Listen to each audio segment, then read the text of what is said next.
The silence was the first thing people noticed. PlayStation users around the world sat in front of their screens, controllers in hand, waiting for their games to load. But nothing happened. No connection, no online matches, no store access. A routine gaming session had turned into a frustrating mystery. At first, players assumed it was a small glitch, maybe a temporary server issue. But as the minutes turned into hours, the realization set in. PlayStation Network was completely down. Not just in one country or region, but worldwide. Gamers flooded social media, searching for answers. Some speculated it was a cyber attack. Others believed it was routine maintenance gone horribly wrong. The truth? No one knew. Sony finally acknowledged the issue with a brief statement. We are aware that some users are experiencing difficulties connecting to the PlayStation Network. Our teams are investigating. But the lack of details only fueled more frustration. What was causing the outage? When would it be fixed? Why did this happen on a Friday night, the peak of gaming hours?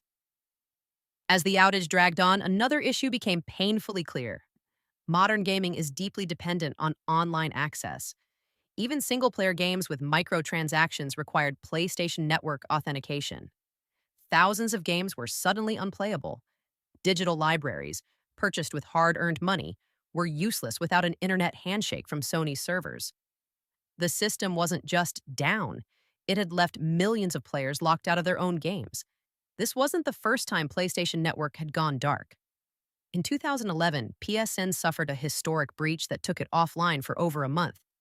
Back then, user data had been compromised, and Sony was forced to overhaul its security infrastructure. Was history repeating itself? Some feared that the outage signaled something more serious than routine maintenance. Console players faced a harsh reality. They had no alternatives. Unlike PC gamers who could switch to offline games or third-party servers, PlayStation users were completely at Sony's mercy. The company had built an ecosystem where access to games, saves, and even digital ownership depended on their network working perfectly. Now that it had failed, the cracks in the system were painfully obvious. As the hours passed, the outage became a trending topic. Frustrated gamers posted memes, theories, and desperate pleas for updates. Some demanded refunds, while others pointed out the risks of digital dependency. What happens when you don't actually own your games? One user asked. If Sony goes down, so does your entire collection. As night fell, many gave up hope of gaming for the evening.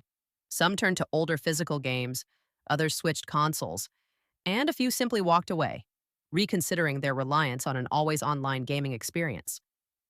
By the time Sony finally provided an update, the damage had been done. Trust was shaken, frustration lingered, and one thing was clear. The PlayStation Network outage was more than just an inconvenience. It was a wake-up call.